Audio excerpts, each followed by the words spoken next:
প্রতিদিনের মতো আজকে দুপুরেও আমার মুরগিদের চালের খুদ খেতে দিয়েছি।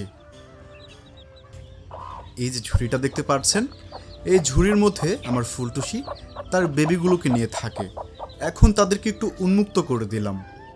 দেখতে পাচ্ছেন তারা সুন্দর করে খাবার এবং পানি খাচ্ছে।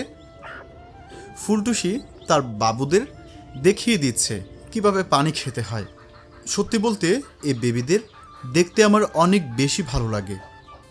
মুরগির খাবার তো হলো, এখন আমার চীনা হাঁসদের জন্য একটি খাবার তৈরি করতে হবে। সেজন্য একটি পাত্র এবং একটি কাঁচি নিয়ে আমি বেরিয়ে পড়লাম খাবার সংগ্রহের উদ্দেশ্যে।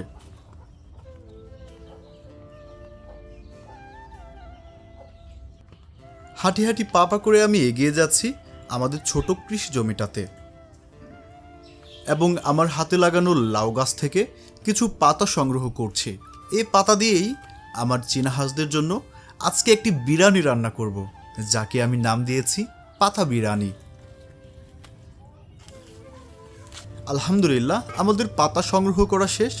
এখন এই পাতাগুলোকে নিয়ে বাসায় যেতে হবে। পাতাগুলো রেখে আমি দা আনতে গেছি। এসে দেখি আমার চীনা হাঁসগুলো আস্তে আস্তে পাতাগুলো খেয়ে ফেলছে। তারপর তাদেরকে সরিয়ে ভয় দেখিয়ে আমি পাতাগুলো কাটার প্রস্তুতি নিচ্ছি এবং সফলভাবে পাতাগুলো কুচি কুচি করে কাটার চেষ্টা করছি। যদিও পুরুষ মানুষ এই কাজগুলোতে অভ্যস্ত না, তারপরেও চেষ্টা করছি। আপনারা দেখতে পাচ্ছেন পাতাগুলো কাটার মধ্য দিয়েই আমার চীনা হাঁসগুলো সেই পাতাগুলো খেয়ে ফেলছে।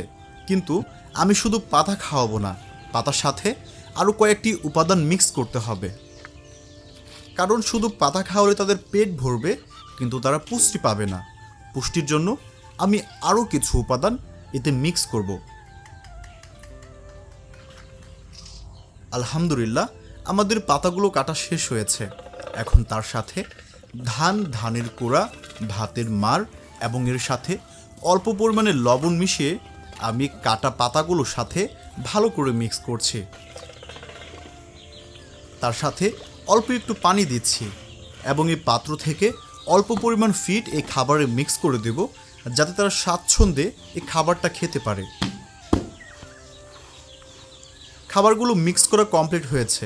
এখন আমার চীনা হাঁসদের খেতে দিয়েছি। দেখতে পাচ্ছেন তারা কত সুন্দর করে এই খাবারটা খাচ্ছে।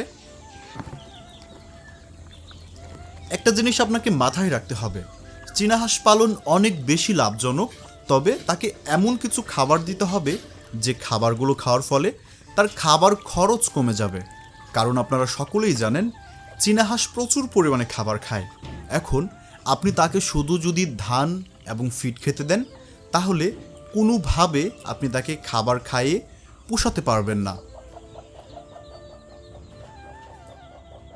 কেমন লাগলো আমাদের আজকের ভিডিওটি কমেন্ট করতে পারেন। আল্লাহ হাফেজ।